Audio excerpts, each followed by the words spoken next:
Olá, amigos do canal! Estamos de volta aqui mais uma vez para falar sobre os dois primeiros jogos das quartas de final.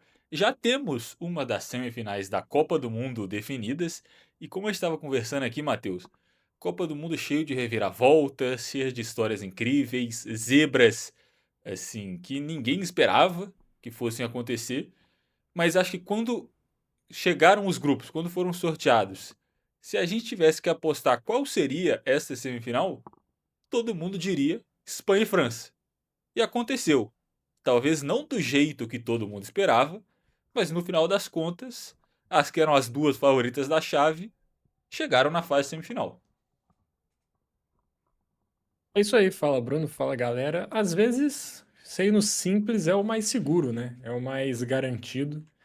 Nesse caso, para esse lado da chave, foi o que aconteceu. França e Espanha confirmaram os seus favoritismos ao serem sorteados os grupos, as chaves ali da Copa do Mundo. E vão fazer a semifinal que já promete muito, né? Porque eu tenho visto alguns vídeos do Lamine Yamal meio que desdenhando da França, porque a Espanha ganhou da França na Eurocopa, na Nations League, então o craque espanhol tá colocando uma pimentinha a mais nesse jogo.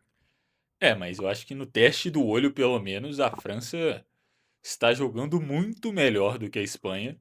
Eu diria, inclusive, que times que a França eliminou também estão melhores do que a seleção espanhola nessa Copa do Mundo, que está apresentando um futebol acho que bem menos emocionante do que estava na Eurocopa, né, que eram jogos de muitos gols, mas ao mesmo tempo está sabendo controlar seus jogos, né? Espanha, assim, com uma das melhores defesas da competição até aqui, sofreu pouquíssimos gols ao longo da campanha e tem feito o suficiente na parte ofensiva, né? Tá ganhando todos por margem simples, mas no final das contas, o que conta é quem tá na frente do placar. E nos jogos da Espanha, geralmente ela tá ali ganhando, mesmo que seja por um gol só.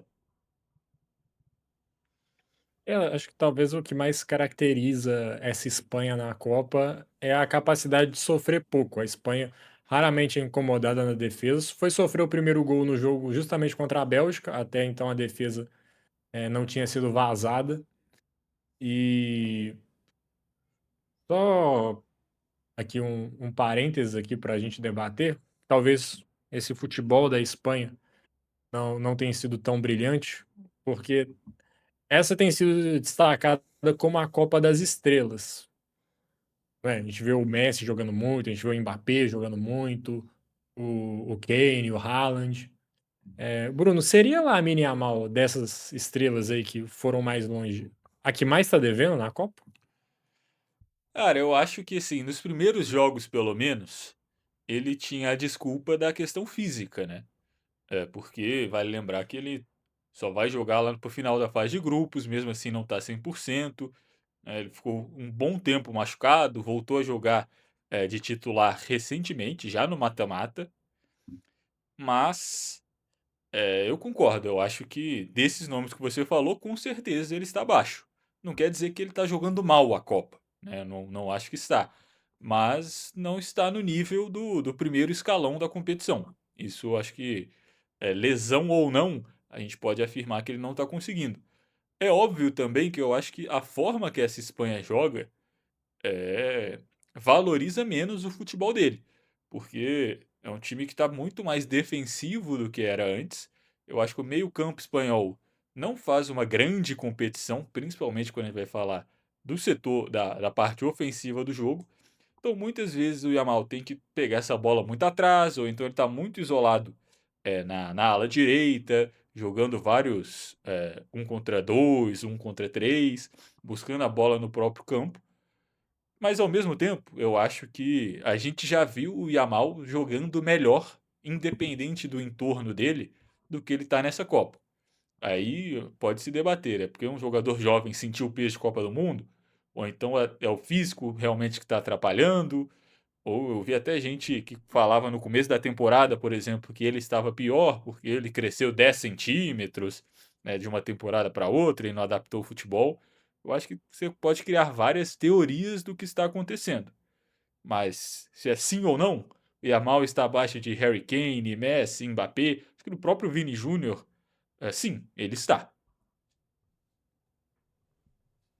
Eu também acho, e falando especificamente do jogo de hoje, eu achei que, eh, tecnicamente ele esteve um pouco abaixo, ele conseguia passar às vezes pela marcação, isso é óbvio, porque ele é muito liso, tipo, ele dribla muito bem, mas acho que no acabamento das jogadas, na hora ali de um passe, de um chute, eu achei que ele não estava se saindo muito bem. Na hora de tirar o 10, eu acho que ele estava errando muito as jogadas, e isso acabou prejudicando um pouco o jogo da Espanha, que ofensivamente depende muito dos pontas, né. E a gente já destacou o Nico Williams, que até entrou no segundo tempo, hoje, mas ele não vem sendo titular ao longo da Copa por conta de problemas físicos também. Mas, Bruno, nesse jogo acho que não tem como a gente não falar sobre o banco de reservas, né. Porque no fim quem decidiu o jogo saiu do banco, tanto pelo lado da Espanha quanto pelo lado da Bélgica. E assim, não tinha lesão pior possível para o time belga do que a que aconteceu. Perdeu o seu melhor jogador, perdeu o seu goleiro, e assim, quando um time tem que trocar o goleiro, o outro time sente uma confiança a mais para chutar. O segundo gol da Espanha, o gol da vitória do Merino, que 2 minutos depois de entrar ele faz o gol da vitória. Então, assim, com muita estrela mais uma vez, que ele já tinha feito isso no jogo contra Portugal. Mas é um lance que o Cubarsí, ele tá carregando a bola intermediária de ataque e ele resolve arriscar. O goleiro belga que entrou no lugar do Courtois, ele bateu roupa, soltou a bola no pé do Merino e fez o gol da vitória. E eu tenho certeza que se tivesse o Courtois no gol, ele não teria chutado aquela bola, porque falar, eu vou devolver a bola de graça para a Bélgica, não vale a pena. Mas com essa substituição, o zagueiro da Espanha resolveu arriscar. O goleirão bateu roupa, o Merino, com um oportunismo absurdo para fazer o gol e com uma estrela também impressionante. Seria Merino o Endrick espanhol, Bruno? Eh, o Rossellu espanhol, será? Mas, assim, eu acho que o goleiro é sempre difícil entrar no meio do jogo, né? Porque o goleiro tem muito essa questão de sentir como as coisas estão acontecendo. Eu acho que é mais difícil para o goleiro aquecer conforme o jogo acontece, justamente porque ele vai tocar muito poucas vezes na bola, né? Então, o goleiro que ele entra frio, ele estava 45, uma hora sentado no banco, 45 minutos, uma hora, e ele tem que entrar com o jogo rolando, e ele não tem tempo de aquecer. Então, a questão do tempo de bola, essas coisas sempre atrapalha. Quando você tem que substituir o Courtois, que é o melhor goleiro do mundo, eu acho que mesmo se tivesse 100% aquecido, o nível ia dar uma caída, né? Então, realmente a Espanha se sente mais confortável quando vê isso acontecendo. Cara, e o Merino a gente até conversou no WhatsApp. Cara, a mudança do Merino de volante para atacante, acho que salvou a carreira dele. Porque é uma mudança que a gente não vê acontecendo muito, né? Eu acho que é mais fácil você ver um cara que era atacante e começar a ser recuado mais para o meio de campo. Eu acho que não necessariamente o Joelinton, por exemplo, que saiu de centroavante para volante. Mas eu lembro, por exemplo, que o Rooney foi ficando mais velho, ele vai recuando. O próprio Messi também chegou um momento que ele já foi falso 9, ponta quando mais jovem, depois ele vai, voltando um pouco mais para trás. O Neymar também fez esse movimento. Acaba que depois até eles voltam para o ataque, onde corre ainda menos, né? Fica mais centralizado. Mas do ataque para o meio é uma coisa que a gente já viu acontecer mais no futebol. Agora, um volante que o treinador olha para ele e fala: você é grande, você é forte, vai ser meu centroavante. E dá certo, eu não consigo lembrar de muitas situações acontecendo. Eu acho que se faz isso no videogame, iam reclamar que você está sendo pouco realista. Assim, eu não consigo realmente lembrar de alguma situação. Não sei se o Gullit já jogou de atacante, será, na Holanda. No FIFA ele fazia essa posição. Na vida real, eu confesso que eu não tenho certeza. Mas assim, eu acho que foi o Arteta que mudou o Merino pro ataque e eu ouso dizer que se não tivesse acontecido isso, a gente não teria Merino na Copa do Mundo, por exemplo. Pois é, eu acho que ele estava naquela campanha da Euro, da Espanha. Se não me engano, acho que ele até faz o gol da vitória lá também, inclusive. Não sei se acho que foi contra a Alemanha, ele faz o gol e leva a Espanha adiante na competição, mas realmente é impressionante, assim.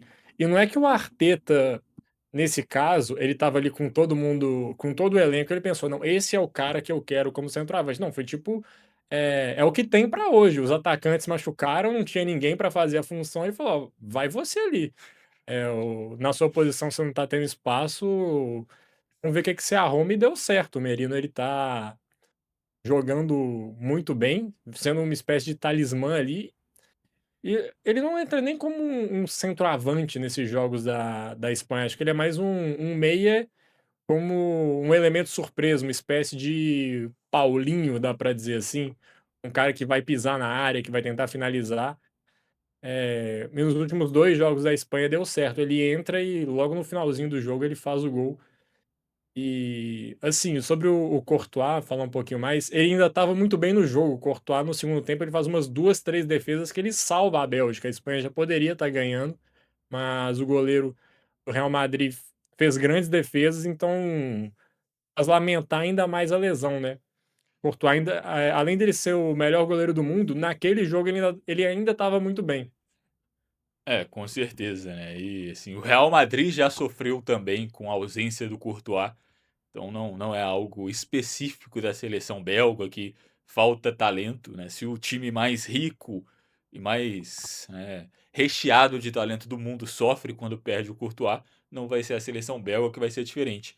E como a Copa do Mundo é engraçada, né, porque assim, de novo voltando para o caso do Merino, é um cara que foi um volante, um meia por toda a carreira, aí por várias coincidências, várias lesões, ele começa a jogar de atacante no Arsenal, vai bem, e agora na Espanha, né, ele volta um pouco mais para o meio-campo, mas como você comentou, os gols são de oportunismo de centroavante, né, gol de rebote, gol dentro da área.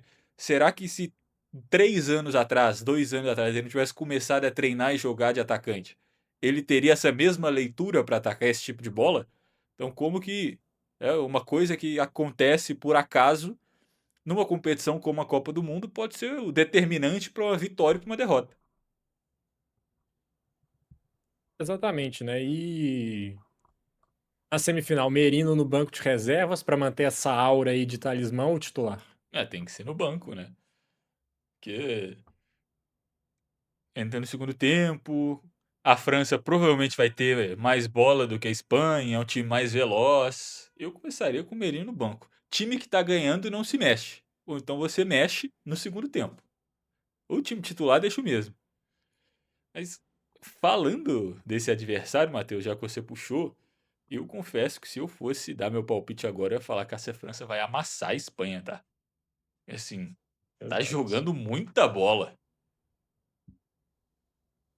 Eu até comentei com um amigo meu, eh, depois do jogo da Espanha, falei: "Se jogar essa bolinha contra a França, não vai dar nem para o cheiro, tá?" Porque, assim, a Espanha tá ali, tá nos últimos jogos na conta do chá, 1-0, 2-1, desde das oitavas de final. E a França, cara, assim, eh, passou por cima de Marrocos, né. Não deu graça o jogo, a verdade é essa. Impôs o seu ritmo, o Marrocos ficou sem saída. Quando até tentou arriscar um pouquinho mais, em 2 oportunidades no primeiro tempo, nessas 2 a França saiu na cara do gol, uma teve um pênalti, outra o Bono teve que fazer uma defesa espetacular num chute do Doué. Então, assim, era aquela coisa, se eu ficar fechado, a França é questão de tempo para eles acharem um gol, e se eu tentar sair, vai dar campo para correr para esses psicopatas da bola que correm pra caramba, e eles vão conseguir fazer o gol do mesmo jeito. E não deu outra, no segundo tempo o Mbappé acha uma finalização perfeita ali, sem chance de defesa, e pouco tempo depois a França faz 2-0. E eu diria que esse time da França ele já é histórico, tá, independentemente do resultado.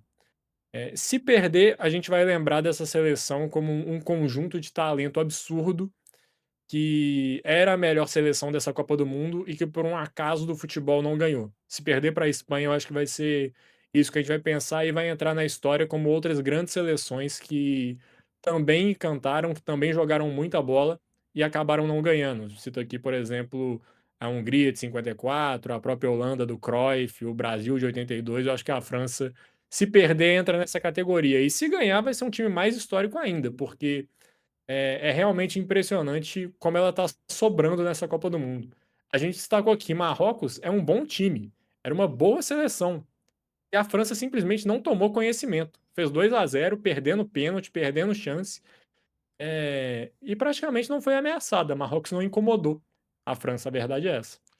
É, exatamente, você usou a palavra correta, atropelo, assim, não deu graça esse jogo, só foi 2-0 porque o Bono fez uma partidaça, senão era para ter sido mais.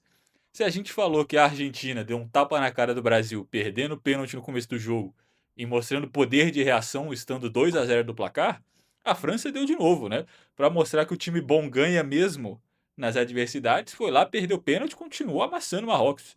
Pareceu que nada aconteceu, né, perdeu o pênalti, bola para frente, a gente vai criar mais 5 jogadas perigosas de gol aqui, contra um adversário muito mais forte do que a Noruega. Inclusive, a gente apostou aqui, falou que seria um jogo muito equilibrado, um dos melhores jogos da Copa do Mundo, e a gente errou feio. Porque a França foi muito melhor durante 90 minutos em todas as fases do jogo. Na defesa, no ataque. Eu acho que o Pamecano é hoje, sim, com folga, o melhor zagueiro da Copa do Mundo, com certeza. O Manhã está entre os melhores goleiros. Talvez só não esteja mais alto, porque ninguém consegue chutar a bola nele, né, porque a defesa da França está muito sólida. O Mbappé está brigando junto com o Messi para ver quem vai ser o craque, o artilheiro da competição. O Olise, mesmo se você for olhar os números não estando muito altos, faz uma, assim, uma competição fenomenal. Não está fazendo gol, mas está jogando muita bola. Qualquer um que assista os jogos da França sabe que ele está entre os melhores jogadores dessa competição. Então é o que você disse. Se a Espanha continuar jogando desse jeito, esse futebol meio morno, toque de bola para cá, toque de bola para lá, vai ser atropelado. Porque eu não vejo a Espanha fazendo como o Paraguai fez, montando uma retranca com a catimba sul-americana. Não acho que eles são capazes de fazer isso e nem acho que eles vão fazer. Mas a Espanha também não está jogando o futebol de trocação que jogou, como você comentou, na Eurocopa, quando deu certo, quando deu essas grandes partidas contra a França. Jogando um jogo morno, de controle, toque de bola. Se for fazer isso contra a França vai roubar essa bola no meio de campo e vai assim, vai passar o trator em cima da defesa da Espanha. E, todo respeito, eu não consigo ver os jogadores do setor defensivo espanhol parando o Olise, Mbappé e Dembélé na velocidade, por exemplo. Se for dar a bola para a França, eles também vão conseguir criar contra um bloco mais baixo, contra um bloco médio. Então a Espanha ou desenvolve um futebol de Libertadores para fazer o que o Paraguai fez, ou então vai ter que voltar a ser a Espanha trocadora de porrada, que estava sendo há 2 anos atrás. Exatamente. E só mais um adendo sobre a defesa da França, que eu acho que também faz parte desse time ser tão bom. A França vai para cima dos seus adversários, às vezes até de uma forma irresponsável, no sentido de não ter tantas restrições defensivas. Mas por que pode fazer isso? Se deixar os zagueiros da França no mano a mano, eles vão ganhar a maioria dos duelos, porque o Upamecano é muito bom e o Saliba também é muito bom. Então, assim, eles têm essa segurança no sistema defensivo também. Mais um ingrediente para esse time que já é incrível. Já seria incrível se só tivesse os atacantes, mas ainda conta com zagueiros muito de alto nível também. Sobre a Espanha tentar se fechar, fazer um jogo mais feio, eu duvido, porque esse não é o DNA da Espanha. A gente falou um pouco sobre isso com a seleção da Suíça. Acho que isso vale também para a Espanha. A Espanha gosta de ter a bola, gosta de ter o controle dos seus jogos. E talvez isso seja o motivo da sua queda, provavelmente, né? Porque se tentar impor o jogo contra essa França, que tem um Dembélé, tem um Olise, tem um Mbappé para sair na velocidade, esse sistema de defesa vai sofrer. E vamos falar a verdade, é inacreditável que um sistema de defesa com Unai Simon, Pedro Porro, Cubarsí, Laporte, Cucurella tomou o primeiro gol na Copa nas quartas de final, assim. Não é uma defesa, assim, pra gente colocar como uma das grandes defesas de Copa do Mundo. É um sistema defensivo absolutamente comum pra mim. É, mas também não teve grandes enfrentamentos, né. Qual que foi a equipe mais forte que a Espanha enfrentou? Portugal, talvez. Aí Portugal, assim, a Portugal foi amassado pela Colômbia. Sabe, Portugal era para ter tomado uns 3 gols da Colômbia se o Luís Soares que estava jogando era o outro. Então não teve também nenhum grande enfrentamento. Portugal que é outra seleção que jogou um futebol extremamente morno. E eu acho que é essa a questão, não é nem sobre ter a posse de bola ou não. É que a Espanha está jogando um futebol, assim, pouco enérgico, né. É um time de toca a bola para cá, toca a bola para lá, não tá tentando fazer muitas coisas com a bola, e eu não vejo esse estilo de jogo triunfando contra a França, porque a França consegue, volta um pouco, pressiona quem tá com a bola se precisar, se estiver no campo de ataque, se não volta todo mundo para defender, espera um erro, no primeiro erro que é bola para o Mbappé na corrida. Sabe, o Pedro Porro, o Laporte, Cucurella, Cubarsí, pô, vai ter que pegar um carro para acompanhar o Mbappé. Então assim, é um jogo que realmente, para mim, a Espanha vai ter que voltar a ser a de 2024 para ter qualquer chance aqui. Do jeito que tá jogando, vai ser atropelada. Eu falo sem medo nenhum, que será um jogo mais tranquilo do que foi Marrocos, do que foi talvez até o Paraguai. Vai ser do nível que foi as oitavas da França. Eles, assim, as oitavas não, né? 16 avos, que não tomaram conhecimento do adversário. Acho que a saída da Espanha é o Yamal fazer, assim, um dos melhores jogos dele, assim. Como a gente já viu ele fazer com o Barcelona, ou até naquela própria Euro, mas qual que é o problema desse caso? No Barcelona ele tem o Rafinha numa outra ponta, que chama a atenção da defesa ali, ajuda a distribuir um pouco a atenção da marcação. Na Euro ele tinha o Nico Williams por ali. Com o Alex Baena, assim, eu não acho que a defesa da França vai esperar que a Espanha ataque muito pelo lado esquerdo. Então o que que eles vão fazer? Não, vamos focar no Yamal. Vamos ficar de olho nele aqui, porque é por esse lado que a Espanha pode tentar ter alguma coisa. Eu acho que o Rodri vai ter que fazer um jogo, tipo, nível da temporada que o City ganhou a Champions, onde ele comandava o meio-campo daquele time. O Pedri vai ter que jogar tudo que não jogou nessa Copa do Mundo. Vai até para o banco nesse jogo. Então, assim, a Espanha vai ter que fazer o jogo da vida para parar essa França. Para resumir, é isso. A Espanha tem que fazer o jogo da vida. Além disso, naquela campanha da Euro, a Espanha ainda teve o Dani Olmo jogando muita bola. Essas coisas não estão acontecendo. Eu acho que, assim, é muita mística que a gente tem que acreditar que vários jogadores que não estão rendendo vão ter que voltar à forma que eles estavam há 1 ou 2 anos atrás para a Espanha ter chance. Né, o Rodri não joga essa bola, que desde que ele injustamente ganhou aquela bola de ouro, ele nunca apresentou 70% depois daquilo, ele se lesiona, volta, não consegue se firmar. O Pedri, muito abaixo na Copa do Mundo, como você disse, o Nico Williams não está saudável, o Dani Olmo também, acho que desde aquela Euro não joga mais a mesma bola que estava jogando. Então, muita coisa tem que dar certo para a Espanha ter alguma chance nessa semifinal. Já cometemos o erro de achar que Marrocos poderia fazer um jogo interessante. E eu acho que Marrocos é bem melhor do que a Espanha. Eu continuo aqui com a minha aposta que vai ser um atropelo. E sobre o futebol que você comentou da Espanha nessa Copa, né? Eu acho que é um padrão da Espanha nas Copas, né? Ali desde 2010. É uma seleção que em 2018, por exemplo, foi eliminado trocando 1000 passes contra a Rússia, perdendo nos pênaltis. Então, assim, é um time que tem a posse, tem o controle, mas é muito pouco efetivo na hora de atacar. E se não tivesse o Merino para fazer esses gols no final, talvez a Espanha já tivesse sido eliminada nessa Copa do Mundo. Então, realmente, tá devendo muito futebol. Diga-se que essa é a segunda melhor campanha da história da Espanha, né? Porque, tirando 2010, quando foi campeã, a Espanha nunca tinha passado de uma quarta de final. Voltou a passar só agora. Então não é também como se o futebol espanhol fosse muito tradicional em Copa do Mundo.